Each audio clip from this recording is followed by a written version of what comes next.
Formula 1. Formula 1. It's time for Formula 1. Let's see. Then we do...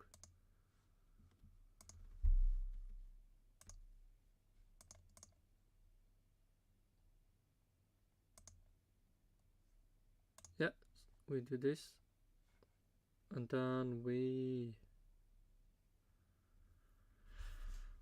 let's see. Yeah, Formula 1.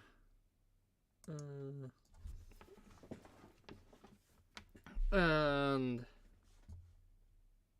yeah, here we have the Formula 2 stuff. For some reason, Enzo Fittipaldi is like winning everything. I mean, if you go to the Sakir... Oh no, it was Sam Malone. Oh, okay. Is he also a Red Bull driver? Okay, so he's not winning everything. So maybe it is his first win. Okay, either way, he won. It looked like the Kushmaini would have won. He apparently didn't. And then, Dennis Hager. Winner. He's Norwegian, so yes, winner. He passed 2 drivers in hand. I think. Yes, he passed Cordell. Then on the way to the finish line, he passed Crawford. And let's see. A lot of stuff happened. It doesn't show. But this was a crash in the start with what's his name?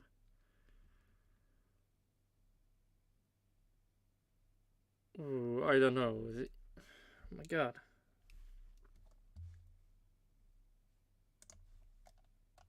Who did do the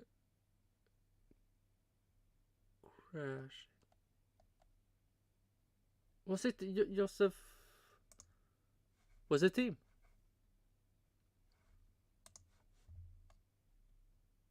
Maybe. And then we had also... No.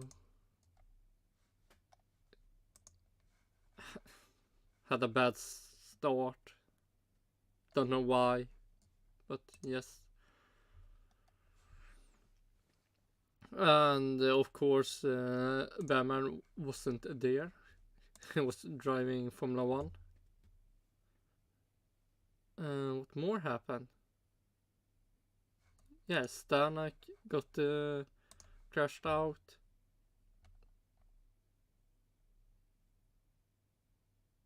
And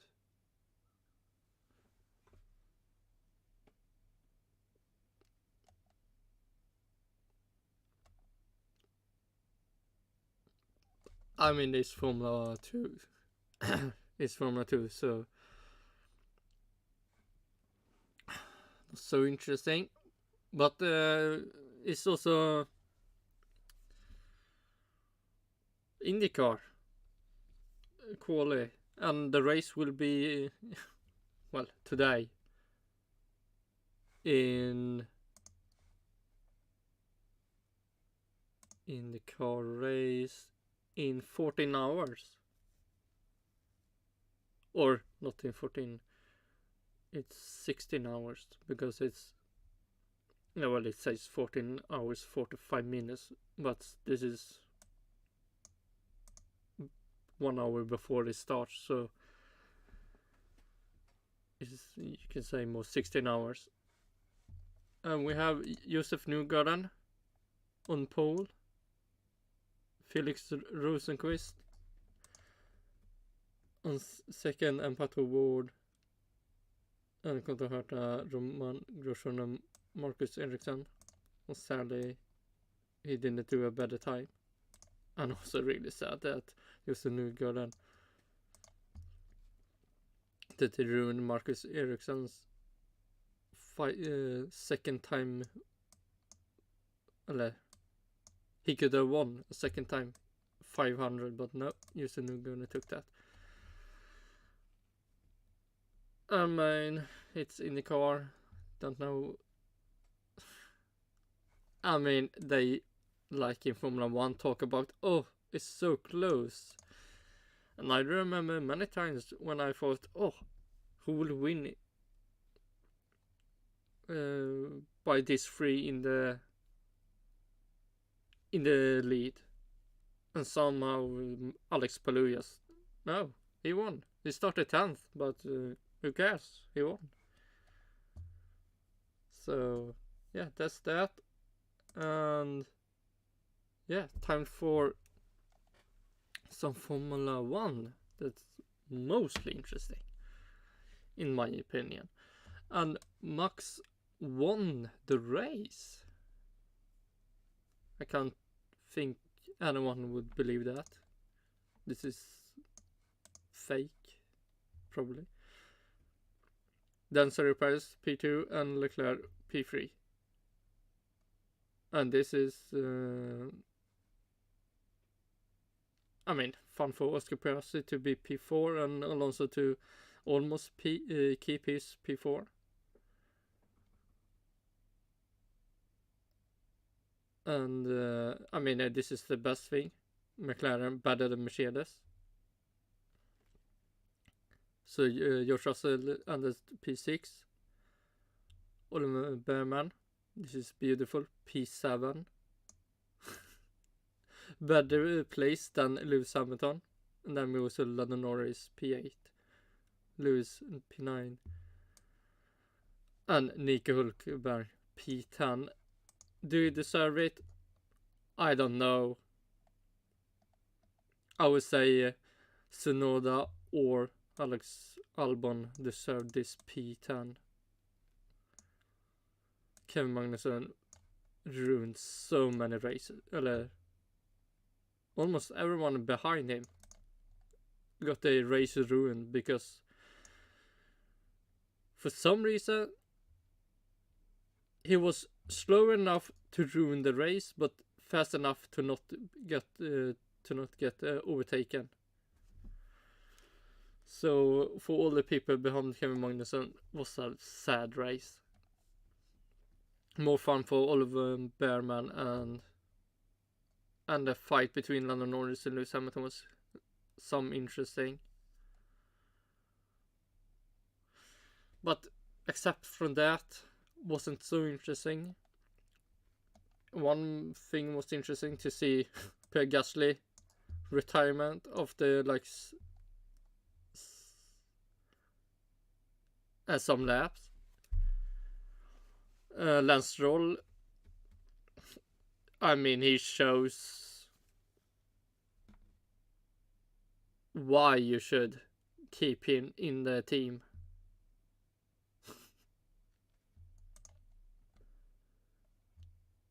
Oh wait, does that say? Yeah, just one lap? Man, that's sad. And 5 laps for Stroll. Oh wait, is that maybe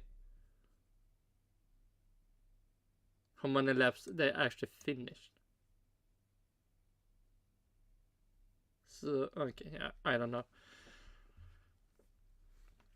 I thought this was more laps, but okay. Or at least for him. And Charles Leclerc got the fastest lap. So 1 extra points for him. Did something more happen that are worth telling? Probably not.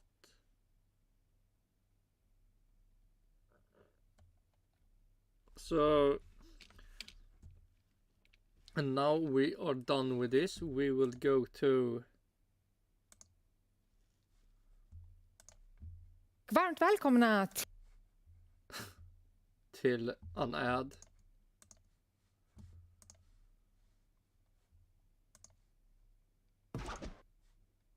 To another ad. Man, so many ads. I am not prepared this. Okay, now it's that we did done. Oh, we can skip that. Nice. Fix that, and then we can't skip this ad. And then we fix that, and now we can go to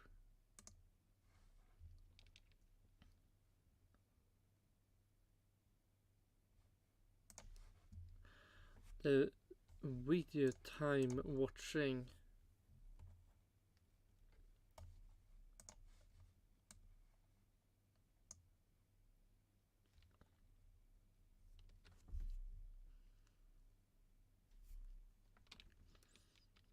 When we finally get the game up.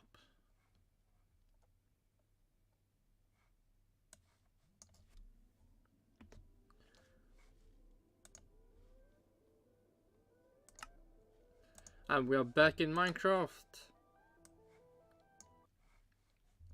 And let's hear the funniest tweets from Saudi Arabia. So what I would say is the funniest things that should be mentioned. Something about Stroll, that he crashed, and the team radio asked if he can get back to the pit. And something about Kevin Magnussen being the race ruiner. I mean, maybe something about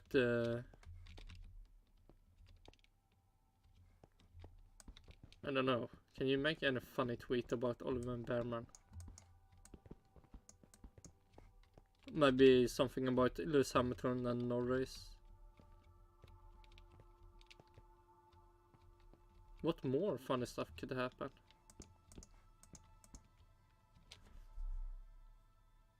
Alpine or Gasly getting DNF or getting into the pit after the race have started. That could be something funny. What more? I think that's all. Let's see. Hello everybody and welcome back to the funniest tweets. Today we are getting into the Saudi Arabian Grand Prix edition. And as maybe something about Max winning an easy race again. Just we didn't have the greatest battle ever for the lead. I mean, it was literally non-existent. Your memes were incredible. Lots of things to touch upon. Sure. So let's get into it. What right do you now. mean was not existent? It was just really far behind. K-Mag Chaos. Oh my god.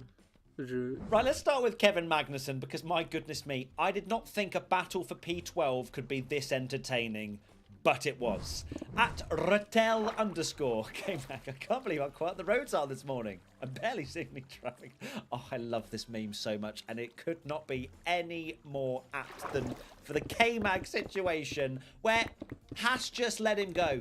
They were like, Kevin, just be chaotic. That's all I want from you today. And then to help your teammate at the end. And he did it perfectly. Brovo010, Kevin Magnussen train be like. Yes, that man, he knew exactly what he was doing. I actually remember seeing an onboard, or maybe it was actually looking back from the rear wing, but he'd cleared... Oh yeah, Yuki Tsunoda could have passed him and maybe get a point. Kind of, I think, turns 1 and 2. And you can hear him visibly audibly get off the throttle so that Ocon catches up to him, and then he can be really slow through that first sort of twisty section. That K-Mag, honestly, I was really entertained by it, and maybe that's just my brain going, please, I need to focus on something that makes Formula 1 interesting in 2024, but it was very cheeky tactics. At Abirama _95, K-Mag getting multiple penalties be like. Yes, of course, Ocon being the GOAT of penalties last year, and then K-Mag... Yeah, they could maybe his penalties, but yeah, sure. I just love it. 20 seconds worth of penalties. Obviously, this year, the penalty sort of guidelines have gone up. So, leaving the track and gaining an advantage, passing someone else, used to be a 5-second penalty. Now it's a 10-second bog standard penalty. Same with, I think, with collisions, which is what we saw K-Mag do, both of them. So we got an example of that. I know some people are saying, oh, it's a bit too much. Some saying it's just right. That's just standard penalties. Some people, depending on their favourite driver, it's either too harsh or too lenient. But yeah, K-Mag just took that on the chin and went, I will still get Haas points, just not through my own car. There's more F1 Friends 2023. Magnussen, the DRS train. The amount of memes of K-Mag on a train was unbelievable, to be honest with you. And I enjoy all the creators. Okay, is because that was the only thing that actually happened, and I would say that was not any fun. The fight between Norris and Lewis Hamilton was more fun. Creativity, it's brilliant. There's another one here. Laserfin 1. This isn't a train, it's a bus, but I mean, to be fair, it's actually Spider-Man. K-Mag stopping all of those drivers. I love how Ricciardo and Bottas were so far behind the battle for P12, but because how slow K-Mag was going, they also joined the fray. Brilliant stuff. We just needed K-Mag to potentially sort of cut. Well, you can't really cut turn 1, but maybe he should do it in Australia. Just take turn 1 flat at the start, take the lead, and then we can have a 20-car battle for the lead. At Kaushik 10, Magnussen holding up the grid like, you can't defeat me. I don't really can. Oh, some of these, that you just, clearly not a lot of Photoshop skills being flourished. Funny twist. This is just sad here, but I still love them. Depressing. The amateur ones make me laugh just as much. Race. And a couple more to sum up. I think that was the most entertaining part of the race. We've got one from Widget. Magnussen causing drivers stress. Du och dina grannar kan få dela på 110 miljoner. Postkodlotteriet.se. And finally, Crystal Horner. P12 is the highlight of the race. What a world. It really was. I thoroughly enjoyed it. Let me know if you did as well. Why? Because, K-Mag. Man. At one point, I genuinely thought he was going to get driver of the day whilst having 20 seconds worth of penalties. And also, let's not forget him absolutely sending it back on Tsunoda into turn 1. Round the outside, Yuki wasn't happy on the team radio saying, oh, that was dangerous driving. That was not dangerous driving. That was actually unbelievable from K-Mag. He kept it on the road. It was aggressive. It was defensive. And I think he was ready to take another 10 seconds worth of penalties, but he didn't need to. Oh, he was planning to get him more. Wow, that's how you should be driving. He smashed it. Although the other instants were definitely penalties. Bearman the Beast. Hamilton is so washed. We have to have a segment about Ollie Bearman because my goodness me, what a story it was this weekend. Carlos Sainz wasn't feeling very well in the media, and we're thinking, oh, okay, he'll rest up, come back, and then he did practice for FP1 and FP2 whilst being unwell and having appendicitis. I mean, that in itself deserves some serious props and commitment there from Carlos. And then obviously pulling out Ollie Bearman, 18 years old, stepping into FP3 around one of the most difficult tracks on the calendar. You need confidence into a car he's not. And this proves Stroll should maybe get kicked out. Not driven before into just so many variables. And he just turned up and delivered. At Unitrix 10. I mean, I'm not sure. I don't think that's going to happen. I like the meme. It's great. Fred's, what a legend. What a cooking session Fred is having at the moment.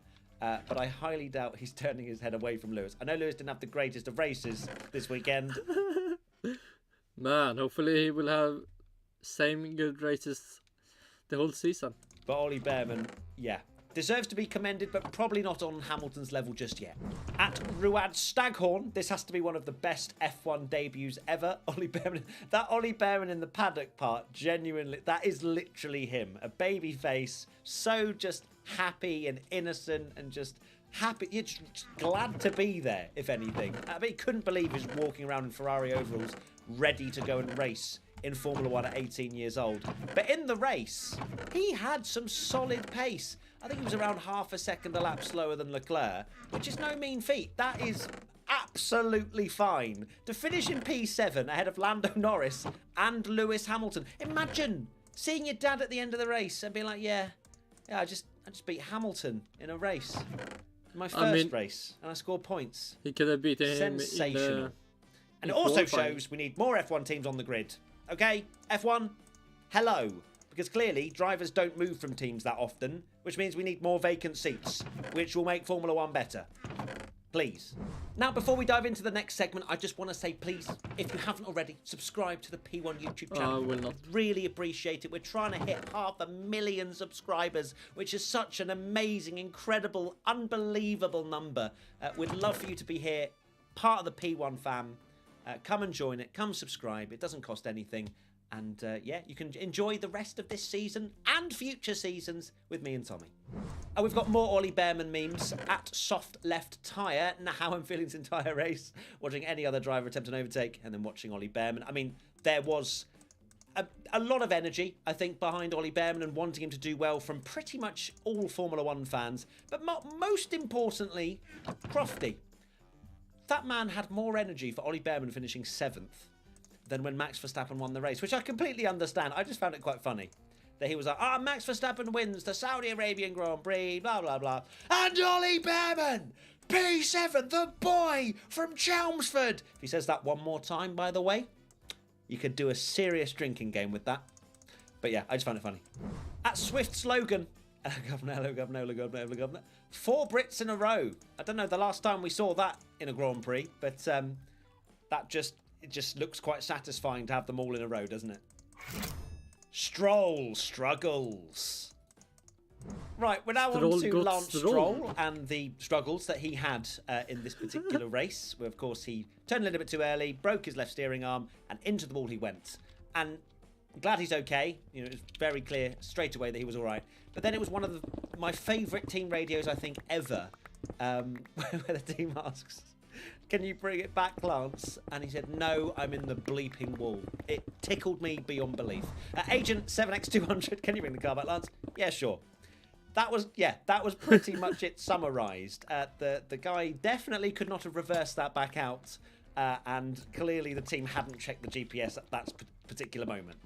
At Ticey46, Lance's race engineer, can you bring the car back, Lance? There were so many moves. There's another one. Steve65462, can you bring it back, Lance?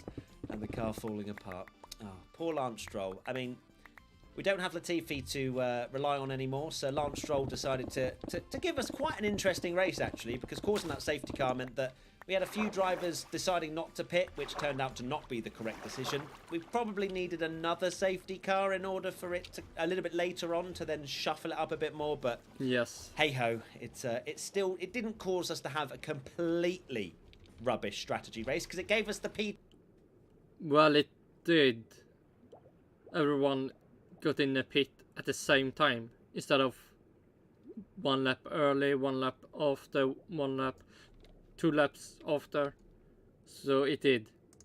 12 K-Mag train. Honourable mentions. And there's quite a few honourable mentions. First and foremost, it's the very strange camera filter lens thing that they had on turn 2, because it was the wrong colour for the McLaren. It was quite literally red. SG Wallace 3. That one camera be like. This is brilliant, but I like red. It was... my brain saw it and went, wait, is that a Ferrari?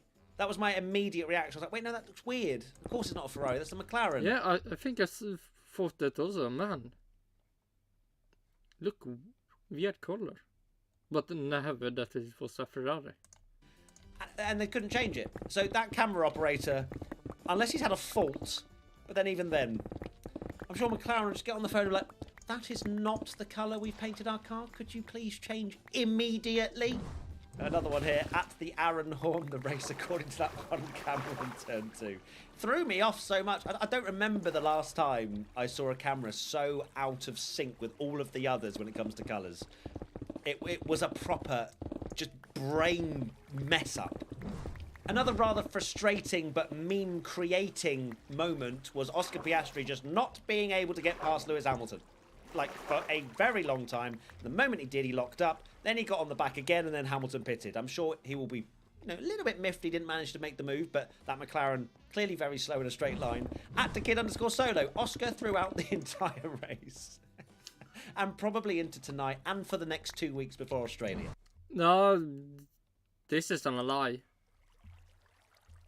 This was not the entire race. This was maybe half the race. Well, more than half the race. But not the whole race. Like Lewis Hamilton and Pierre Gasly in Monza. Eller Imola was it. Then we can call the whole race. 2 weeks before Australia. At Shy Ledger, Piastri be like, let me through, let me through.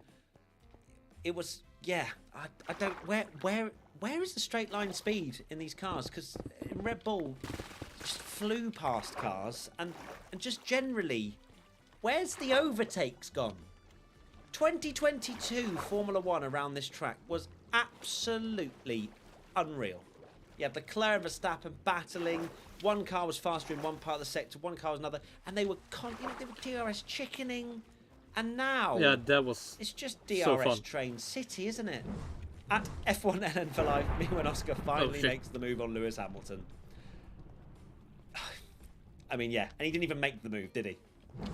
At Ainsley Ferron, rough year to be a Gasly fan, Alpine the worst car to ever grace this earth. Oh, Alpine. It's, I mean, literally done for the day immediately, Pierre Gasly. Gearbox problem to the grid. And look, Alpine fans, nice. How are we feeling right now? To go from 5th fastest, maybe challenging for 4th, to the worst team on the grid.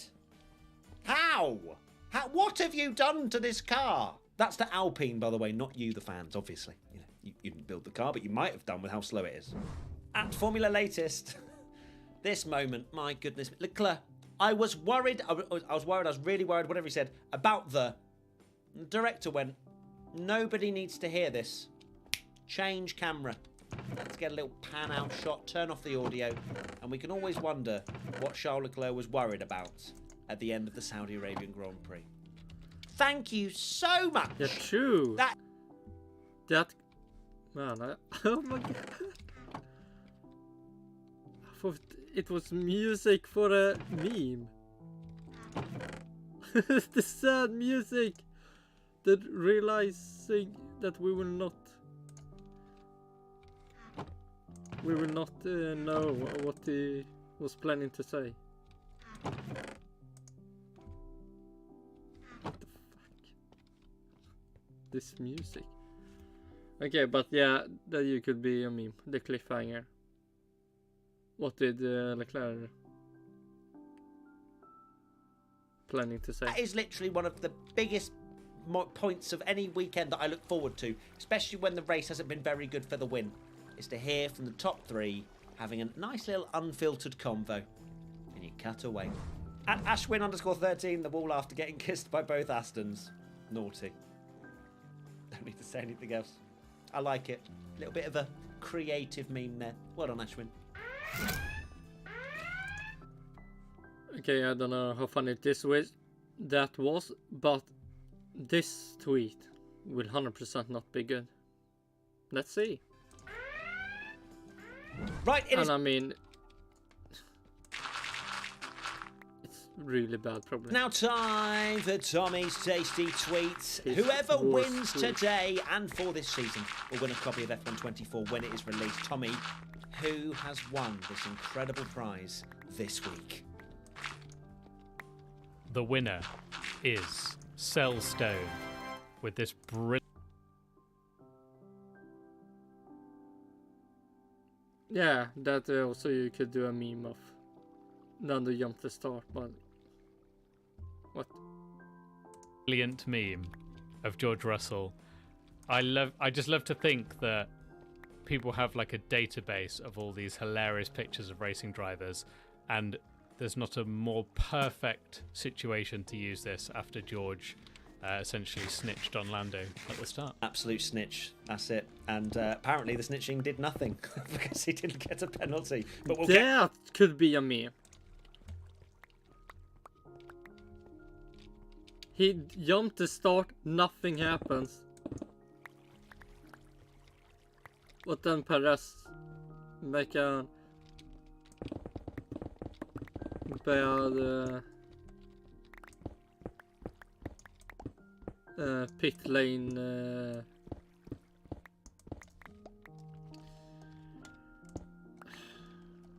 you call unsafe release. That also could be a meme. 5 second unsafe release penalty, and it did nothing. Get onto that in the podcast, don't you worry. Thank you, Tommy. Well done to Cellstone or Kelstone or however you say it. So, thank you, Tom. Use this after. Red or Cell.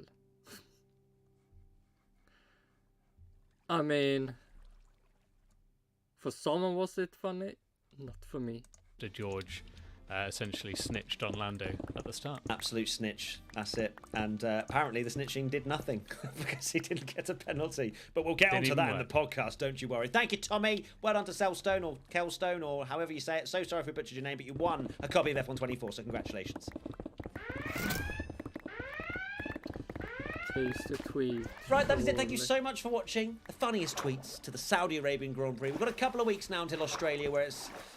I'll try so hard not to complain about times and start times, because I know a lot of you watching have to go through it almost every single week. But we will be live on Twitch as always. We'll also have lots of content coming your way, driver ratings, full podcast coming tomorrow, and everything else that you look forward to. So please do subscribe if you haven't already. Instead of going off early, we'll just see you very soon. don't go to bed. Bye.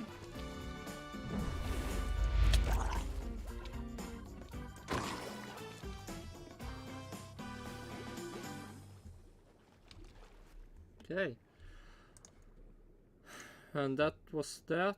I don't know how funny that was, but yeah, sure. And then we have our God Savior, our Messiah, Peter Windsor, 2024 Saudi Arabia GP race analyzed by Peter Windsor. And this will be hopefully super great, because Lewis Hamilton did a bad race again. Well, on the face of it, it was a pretty straightforward Grand Prix win for Red Bull. Max Verstappen, Sergio Perez scoring yet another 1-2. Sergio's race coloured, if that's the right word, by an unsafe pit release from the one and only pit stop they had, switching from medium tyres to hards as a result of the intervention of the safety car quite early in the race. And he was released just in front of Fernando Alonso. Fernando lost no time in saying on the radio, wow, that was close, we nearly had a crash. And he was duly penalised 5 seconds, but that was no drama for Red Bull. Perez really quick today, as I've been saying all weekend. Not as quick as Max, but looking very good in his backup role in that number 2 position at Red Bull, and easily beating, even with that penalty, Charles Leclerc, who finished a gallant third for Ferrari. I think gallant's the right word. He really drove well. Very few mistakes. Well, we didn't see any mistakes. I'm assuming there were a few. Set fastest lap on the last lap of the race, which would have annoyed Max Verstappen probably, because Max too at the end of the race was really quick, but a tenth slower than Charles. Max was cruising at that point, so no real issue.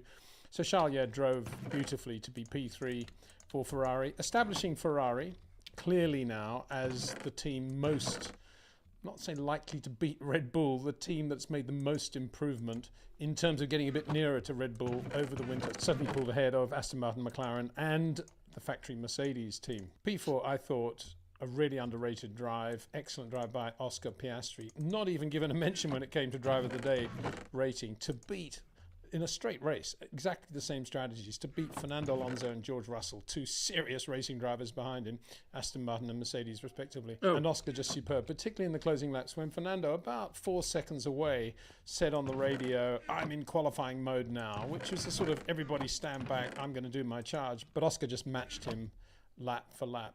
I've used the word superb, so I won't say that again. It was just a dazzling drive, I thought, to beat that opposition.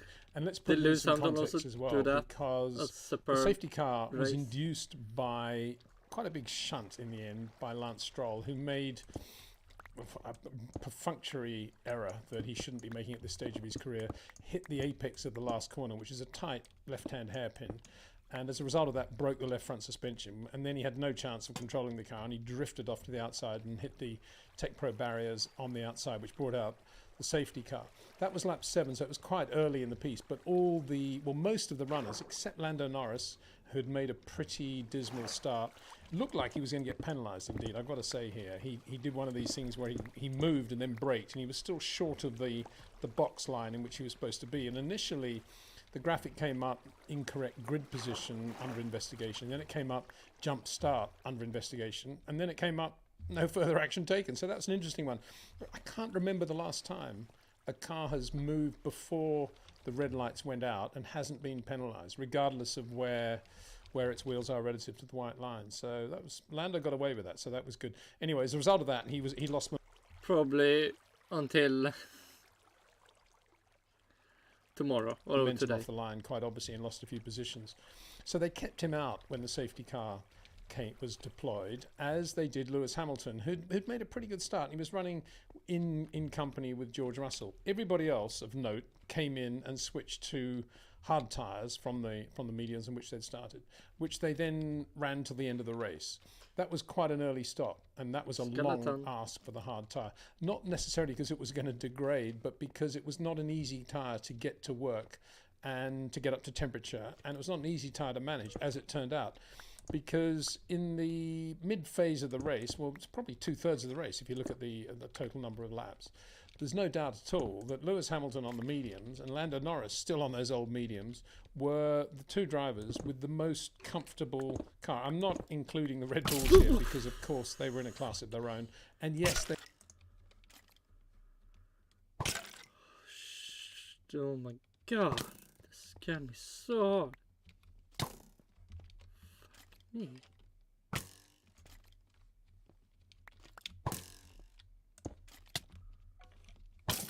I was so focusing on listening to Peter Visser.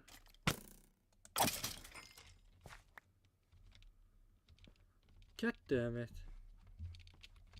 Oh my god, that jump scare. They may have found the hard tyre a little bit difficult, but even so, they were still 3/4 of a second a lap ahead of everybody else, so let's not even talk about that. But what this did, Lando and Lewis being on the medium tyre, everybody else being on the hard, was bring into focus the differences between the cars. So at the restart, it was now Lando Norris leading because he hadn't made the pit stop.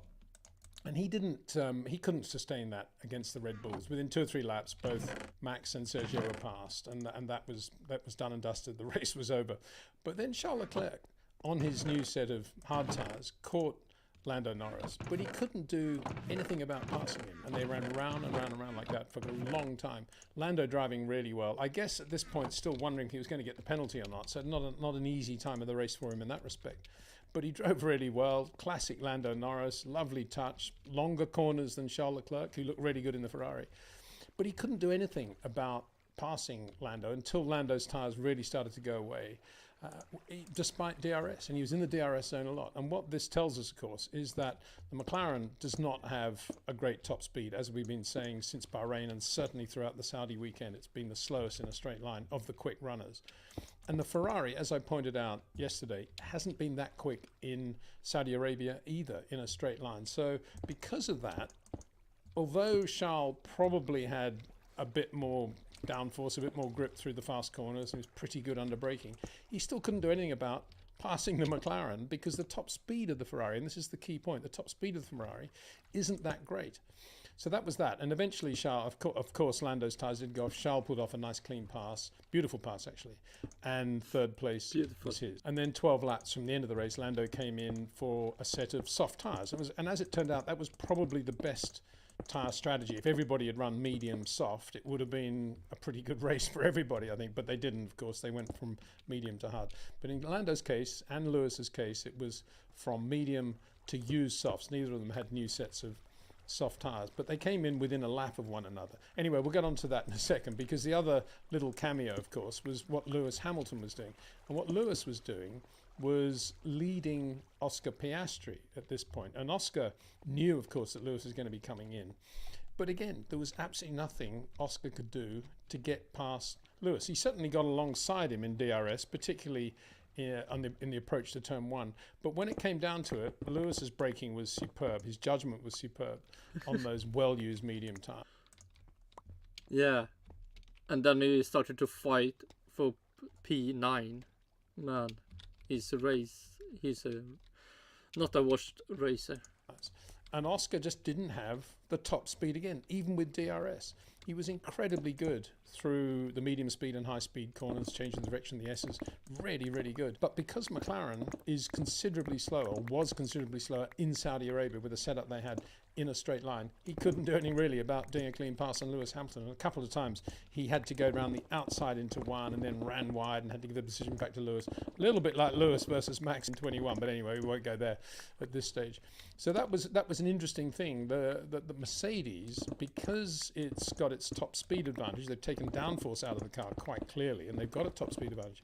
It was actually quite a good race car if you were on the right tyres. And George Russell, of course, at this point was on the hard tyre because he'd come in and done this sort of statutory pit stop that the others had done. And I guess that's one reason they didn't bring Lewis in, because they were running very closely, and to do a stacked pit stop would have killed the race of one or the other. Anyway, getting back to the point, we then finally saw the difference between a McLaren and a Mercedes in 100% Technicolor clarity at the end, when they were both out, Lando and Lewis, nose to tail, Lando in front of Lewis on these used sets of soft tyres. And there was everything to gain. There was only effectively 10 laps to go, so they're both flat out. And they were very, very close. Lewis, on his first flying lap, he came in one lap earlier than Lando, was almost past, but didn't get him. And then they got to the middle section of the lap, the high speed corners, the medium speed corners, and Lando just pulled away. And jaws at the Mercedes garage just dropped.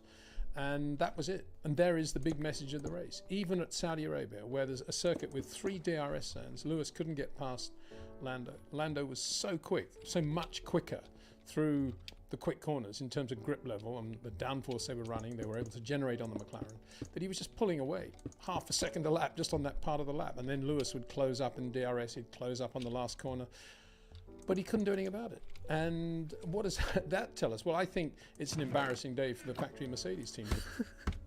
And maybe a bad day,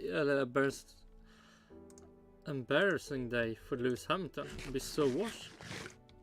To be honest, because there they got beaten by their customer team running a setup that was clearly the better setup for the race. Oscar Piastri P4 and Lando Norris in a straight fight against Lewis on the same tyres effectively beat Lewis, and that is the data they'll be taking back to Europe now.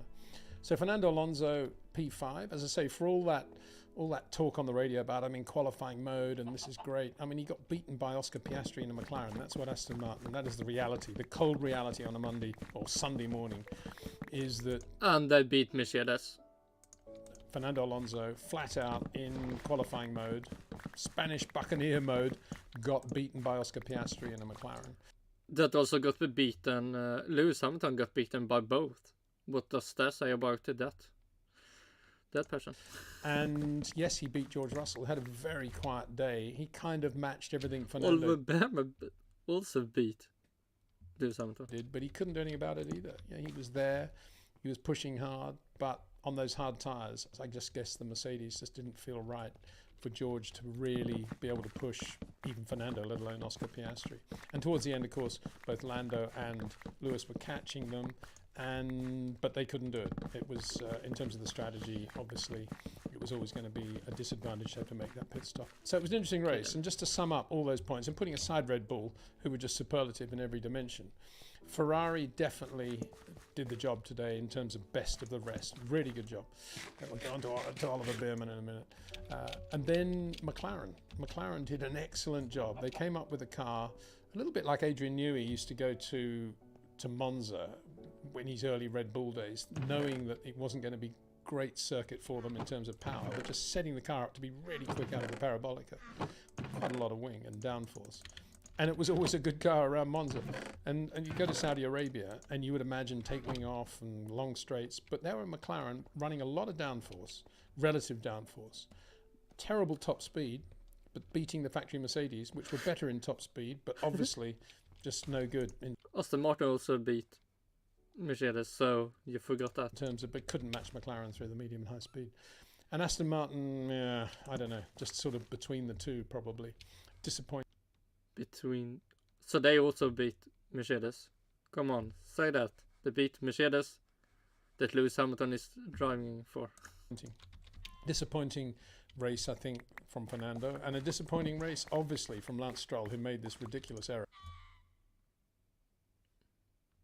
Is that your take on that? I mean, Mercedes was behind, so what do you mean? That he shouldn't be making at this stage of his career. A little bit like the one Lando made last year in qualifying Q1 last year, when he did exactly the same thing, hit the apex of that left-hander, that last corner, but he didn't hit the wall on the outside on that occasion, P6. but it broke something on the McLaren. Alonso P5. But for Lance to do that in the race, and he just started to pull away from a group behind him as well. The copium for Mercedes and Hamilton. It was a quick car. Aston Martin, certainly a very good point-scoring car. So that was a real blow for them, I think. Now on to Ollie Bearman, who drove superbly. They put him on softs at the start because they did have a new set of softs there with all the time lost with Carlos Sainz, etc. And he made a good start. He was aggressive. He was all over the traffic around him, and he was up there looking at P10, P9 for most of the race, and eventually finished P7. Really good drive. A couple of times he ran wide in sort of Lewis Hamilton. Oh my God, that's the last lap. I don't know how close he was to the wall or almost losing the car, but man, that would be something. The last lap, the last corner, or then or the second last corner, crashing when you can get your first points. That would be a sad day for him. Max Verstappen, like going into turn one, trying to get a few passes pulled off, but he was quick and he set his personal best lap on his second last lap of the race. So, and he was better than Lewis Hamilton. so he's fit, he's consistent, he did the job, he stepped in at the last minute. He didn't obviously get to race in F2, which is a shame for him. But congratulations to Enzo Fittipaldi, who won that race. The Fittipaldi name, wow, brilliant day. But a great day for Bearman and Ferrari, really, because it just shows the amount of work that has gone into developing a driver who's behind the scenes and just step in the car and do that job. Really good. All credit, I think, should go to Jock Clear there, because he's one of the guys who really is involved now with that young Ferrari Driver Academy. Very, very good job. Lando and Lewis finished 8th and 9th, and 10th, I'm pleased to say, was Nico Hülkenberg in the Haas Ferrari. Kevin Magnussen had one of those typical Kevin races when he qualified pretty well, as we know, but he was just so aggressive in traffic. It's just like, hasn't anybody learned that you don't pass Kevin Magnussen? And if you do, he's going to make it very difficult for you in the next corner. And he had a couple of incidents. Yeah, isn't it better just to be good at driving fast and slow? Covered with so many penalties for supposedly causing an accident that he was leading Nico, and quite correctly they got on the radio to him and said, look, you've got so many penalties now, Kevin, just as soon as you see Nico in your mirrors, let him pass, because he's got a chance of finishing in the points. And he did exactly that, and I thought he was going to go ballistic, but he was actually quite calm about it. And he actually said at the end of the race, I'll try and be a bit tidier in Melbourne. So very good team result for Haas, in that Kevin gave Nico that pass. Nico then went through and finished P10 and scored a point. The same other drivers got the race ruined because of that. 1, 2, 3, 4, 5, 5. Could it be? Yes, 5. Alexander, Albon, Esteban Ocon, Långsögent, Ike Tsunoda. I don't know, Ricardo wasn't close. So 1, 2, 3. 4. 4 people, okay. Wasn't that bad then? Point for Haas-Ferrari, and in the second race, really good. I mean, everybody else.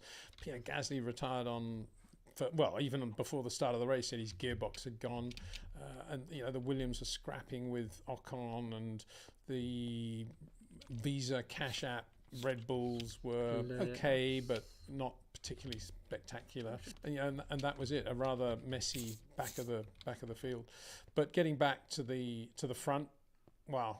I feel as if doing these videos now, it's very easy to say, oh, well, boring race, Max Verstappen, easy win. It's so difficult to do justice to the quality of the work that he puts in on a regular basis, let alone the team behind him and how good that car is and how well they plan their weekends and how well they can think of what's going to happen on lap 27 of the race when it's still half an hour into first practice on Friday or Thursday, whatever it is.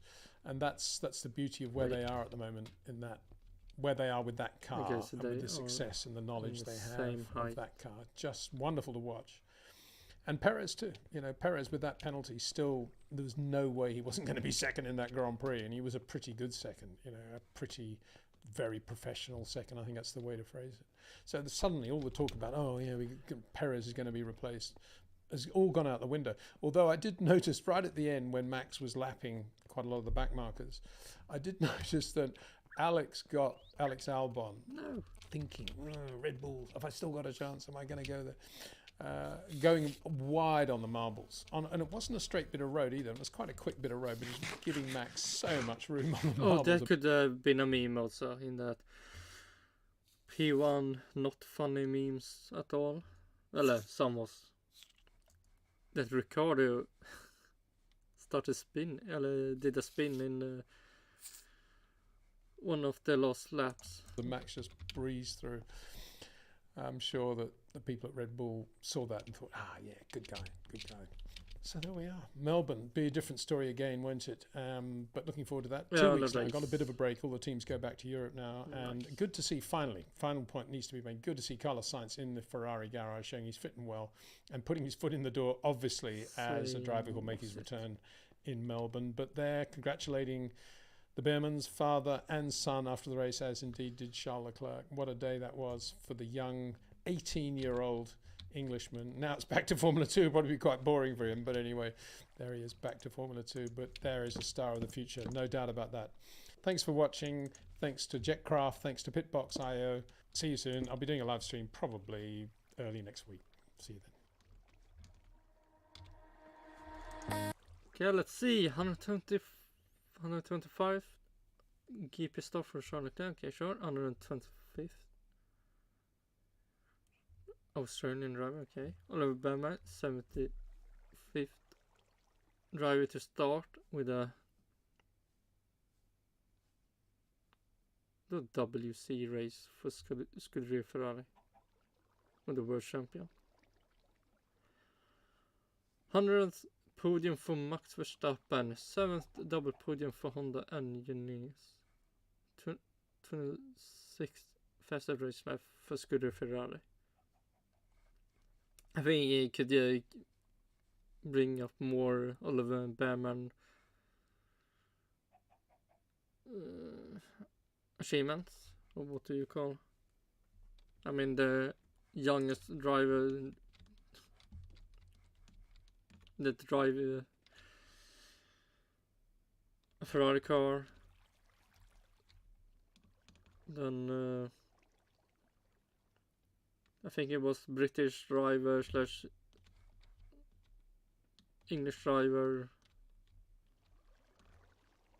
for a long time, and all fun stats that Lewis Hamilton will not get now. I'm dancing till the sun comes up. This is even longer now. What did you Peter Whistle?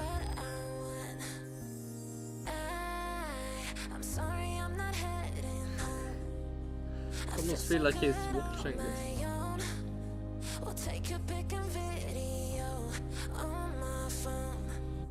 Let's see.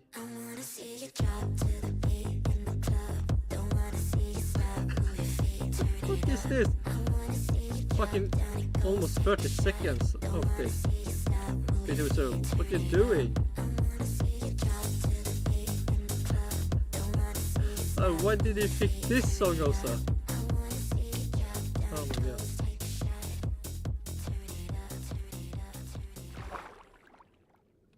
Tjena, Andreas Gustafsson Berg här. En Yeah. av Nordens bästa MMA-fighters. I don't think so. Be quiet. Okay. Let's see. It should be, if I don't wanna bring me in to see Formula 1 stuff. Oh, skip that. We can be watching Kim Ullman. Hi. G'day. Well, there's more drama going on at... Oh my god. It's just Verstappen back in the paddock. Oh no. He will ruin everything. When he screams that Christopher Horner will ruin it. Like a child with a toy. It's my toy. And Christopher Horner say no. And then just Verstappen want to ruin, destroy the toy. Yeah, let's see. At Red Bull. More from the Jeddah circuit in just a second. Second. Let me go.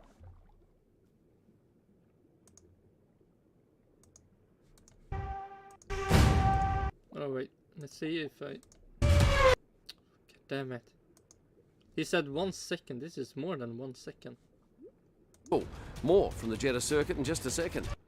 Just a second, okay, this is 5 seconds. 1, 2, 3. Let me go back to It's almost 4 seconds, he lied.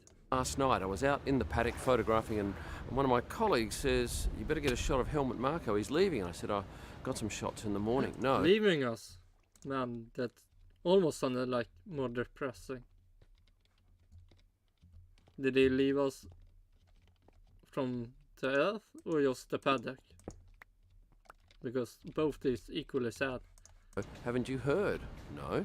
Well, apparently Helmut gave an interview with ORF, the Austrian broadcaster, but before they started, he provided them with a whole host of questions that they should ask. Those questions surrounded his potential suspension. What? He gave in the questions for the interviewer so they can actually ask good questions. Ah.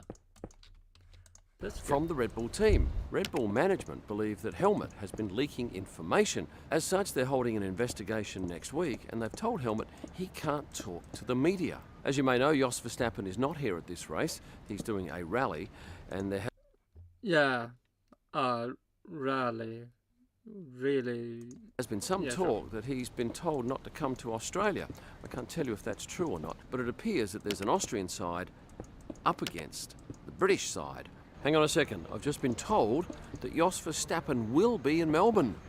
I wonder what that will Oh my god, more leaks, more corruption, more fights, more mean. Well, photographs with Max Verstappen and Christian Horner will stand too close to him.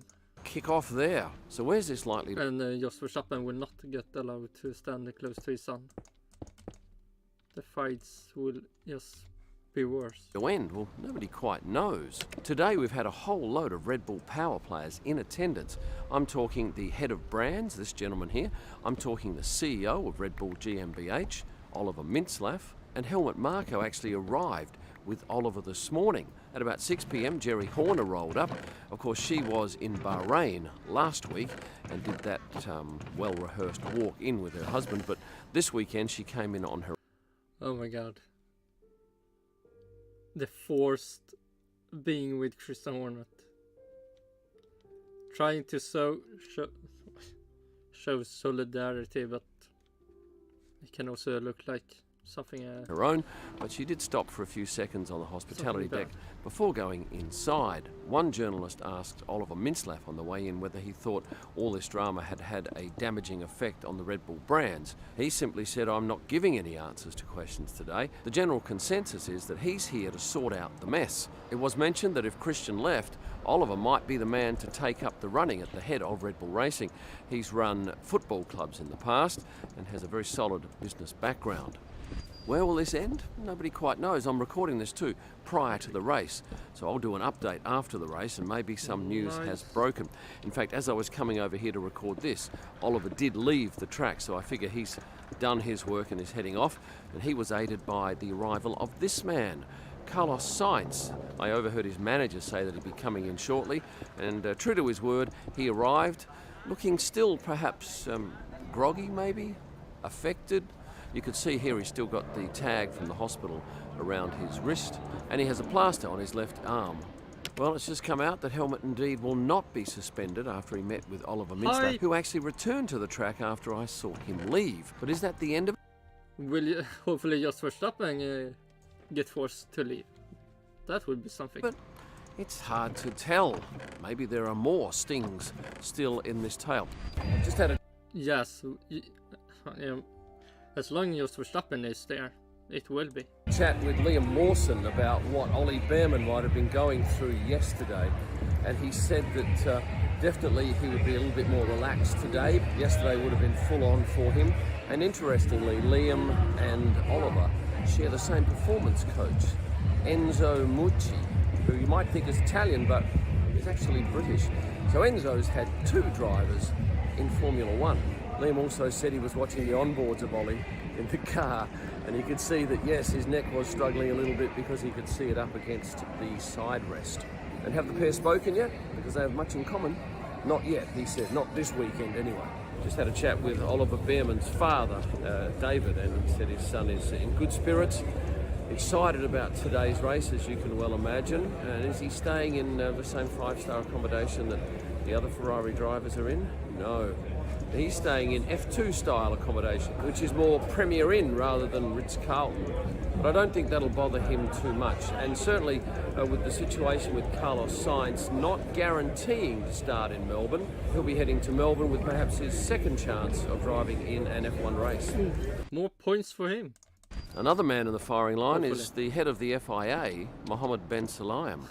He has been accused of tampering with the result of last year's Saudi. I mean, London Norris didn't get anything for his early start, so maybe he did something more now. The Arabian Grand Prix, where from my understanding is a mechanic touched the car when he wasn't allowed to touch the car. They incurred a penalty. Well, there's maybe some... Fernando lost his 3rd place, Mohammed got involved, the penalty was scrapped, and Fernando got his 3rd place back. Have we ever had such a start to the year? I look back now and I see that the big news of Lewis Hamilton going to Ferrari is now completely forgotten. There's a new drama every week, sometimes every day, in Formula One. I photographed Anthony Joshua on the grid. He stands head and shoulders above everybody else. And he had a fight today in Saudi Arabia that was attended by this man, Jose Mourinho. And did he win? I believe he did. I haven't got a picture of Zlatan Ibrahimovic, but he's definitely here. And the other day we had this young fella, 21-year-old Hezbollah. He's Russian, I think. He's got 8 million followers on social media and is quite a character. However, interesting thing.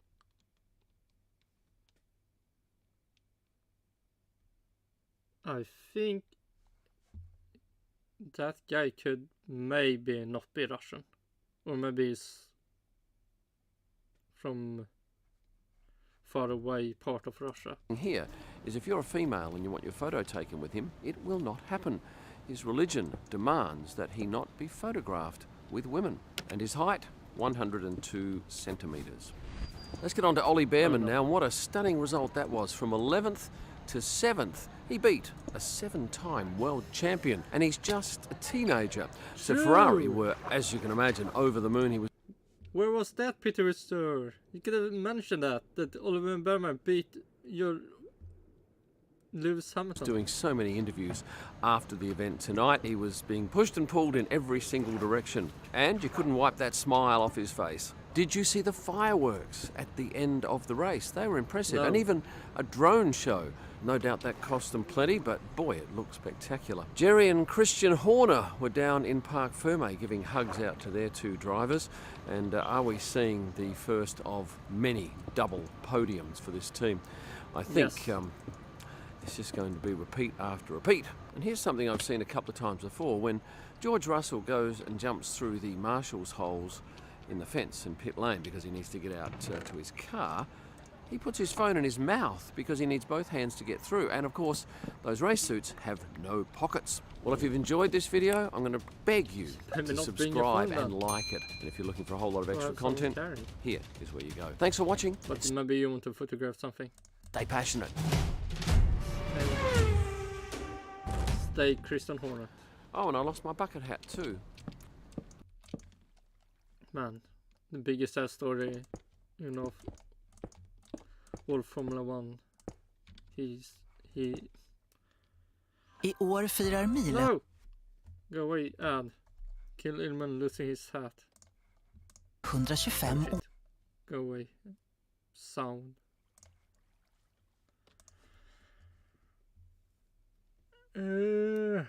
What more? What more can be said about the race?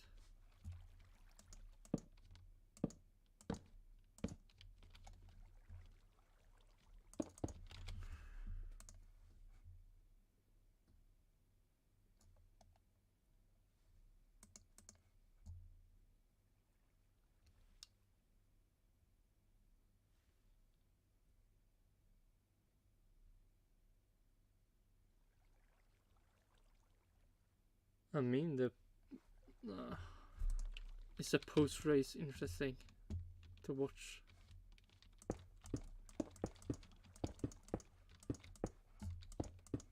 I don't think so. Well, at least I'm not too sleepy to care about watching that. See, when we are done with this roof, we can end this.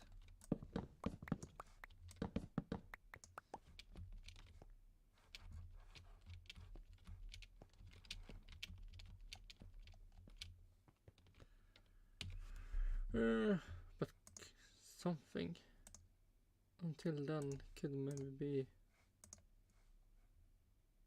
Oh, that's something that can be... The driver's reaction. Yeah, the car was... Let's see, 8 minutes. That can be on until the roof is done. Yeah, the car was working really well. Of course, that last stint was a bit longer than we initially would have liked, but with the safety car you had to pit. And from there onwards, it was just about managing. You can say that's a lie. You don't have to pit.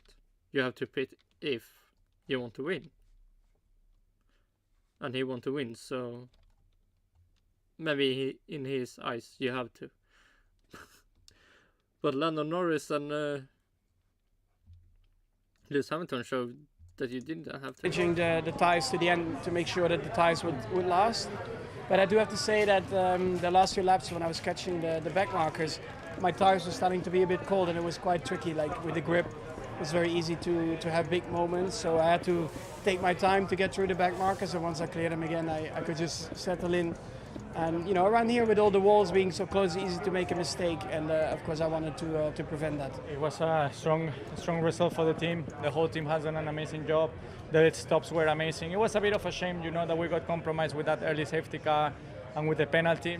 But it was overall a good, solid race for the whole team. I don't think there was anything to do better today. On the medium, we struggled a bit more than we expected. On the beginning of the hard, we struggled a bit more than we expected. Towards the end, we were fast because we obviously did the fastest lap in the last lap, which was nice. We got helped a little bit with the DRS, but all in all, I felt good with the car. There are just a few things that we need to look. Had some weird vibrations, but apart from that, all good. I think that was the most we could have done. So leaving Jeddah very happy, to be honest. Yeah, got past Fernando early on, got stuck behind Lewis for a long time, and then once he pitted, I was okay. But yeah, still definitely showed some things that we need to improve a little bit. But yeah, I think that was definitely the most we could do at the moment. I feel great. I feel a little bit more uncomfortable now. But Maybe have the no, probably the fireworks. the race was good, and the pace was better than Bahrain. Still, I think we are faster on qualifying than the race, but we could fight with the McLarens today and the Mercedes. I think Red Bull and Ferrari still one step ahead, but yeah, I was comfortable with the car. I'm happy with today's race. Right now, we're fluctuating in performance quite a lot. We've seen potential in the car, but stop lying with this copium. Fluctuating in performance quite a lot. We've seen potential in the car. Yeah, the potential. Maybe on your side, Lewis Hamilton says no. Unfortunately, these last 2 weekends we haven't really shown it when it's mattered, so we need to understand why that is and what we need to do. But as we've seen, it is very close between ourselves, Mclaren, Aston and Ferrari. We just need to be on top of it. Physically, it was a really difficult race, especially at the end when I had the two guys on soft behind me. I had to basically push flat out, and it was mentally difficult race as expected, and physically I was struggling too. But great fun out there. Just generally this weekend, how proud are you of your performance, what you've displayed, and how valuable is this, for your career going forward? Gillette Labs nya Neon Night Edition. En rakhyvel olik alla andra. En unik exfolierande remsa.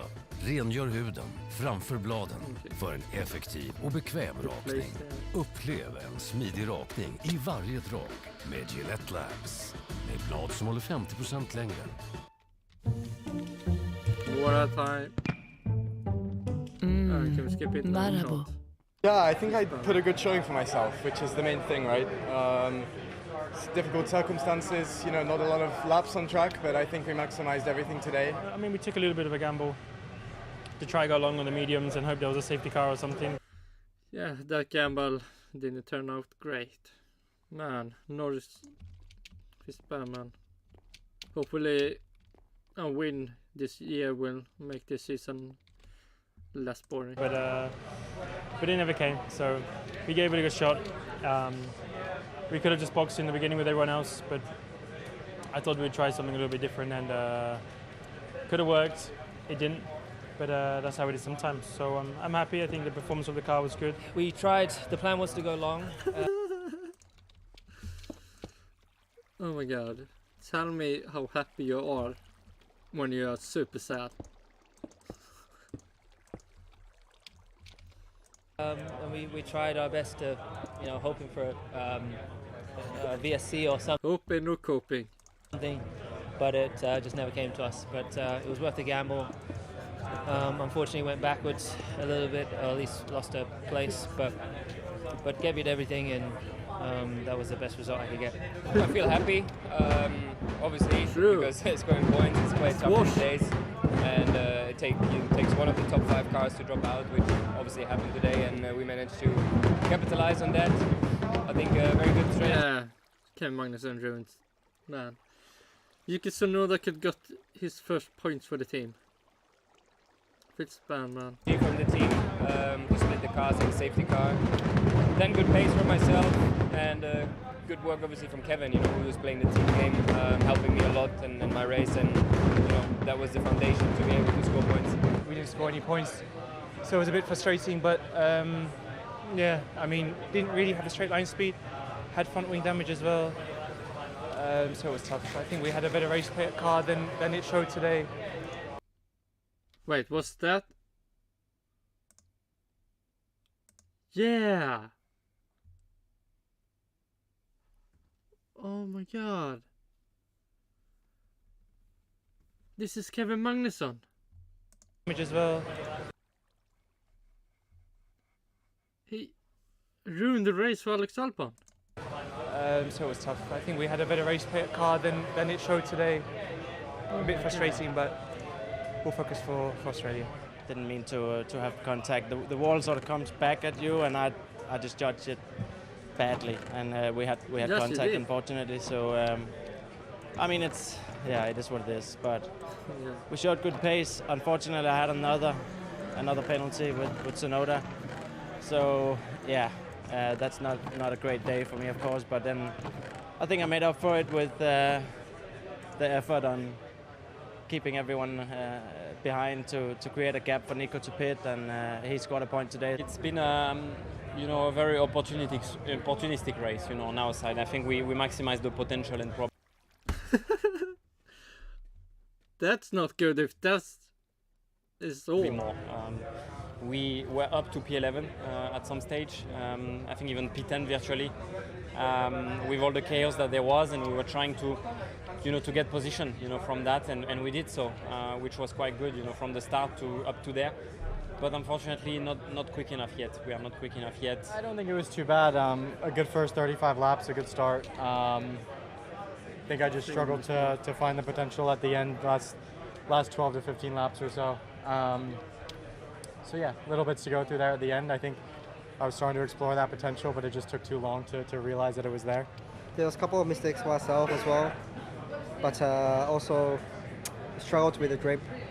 Obviously there's a bit of messy midfield, but yeah, if it's normal, I think we just gone path through. So I let a couple of cars behind, and that was my mistake. But at the same time, yeah, it was pretty difficult to handle it. Tough weekend.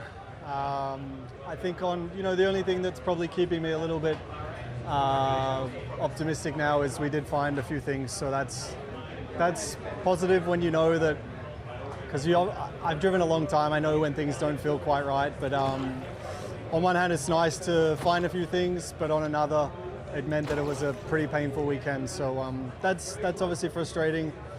And the race, it was tough. I think coming into it, we knew it would be tough. Then we had a slow pit stop, and then a few laps from the end, I ate a bit too much curve in turn one and had a spin, but that kind of summed up the weekend. Tough race.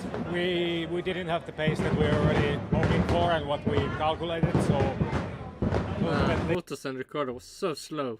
Especially on the hard compound, we couldn't make it ready to work, and we couldn't maintain a good pace, and that was the biggest issue. We tried to go for the soft in the end, but it was better, but that meant we had to do two stops. Everything was going well. Difficult race at the beginning, managing a lot at the engine temp, but then very fast pace on the median, considering how much I have to lift off for the tires or for the temperature. But yeah, after the pit stop, unfortunately, it's done. Frustrating, of course. It happens already twice for us as a team. We need to improve, that's clear. And the race was basically gone after that.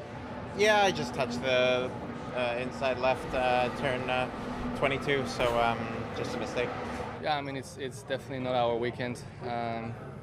We lost the sixth gear on the formation lap, and basically had a gearbox issue on the formation lap, which meant we had to retire. From some damage on the car after qualifying yesterday as well, which probably cost us a Q2. So it's just it's been too difficult day for the team, and just feeling for everyone. We're obviously going through a very difficult time. I mean, Lance Stroll, why will you quit? Well, that's done. The roof is done, and yeah, it's time to say goodbye.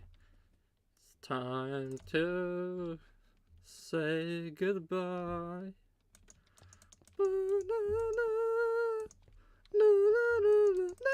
Yeah, but yeah, it's time to say goodbye. Yeah.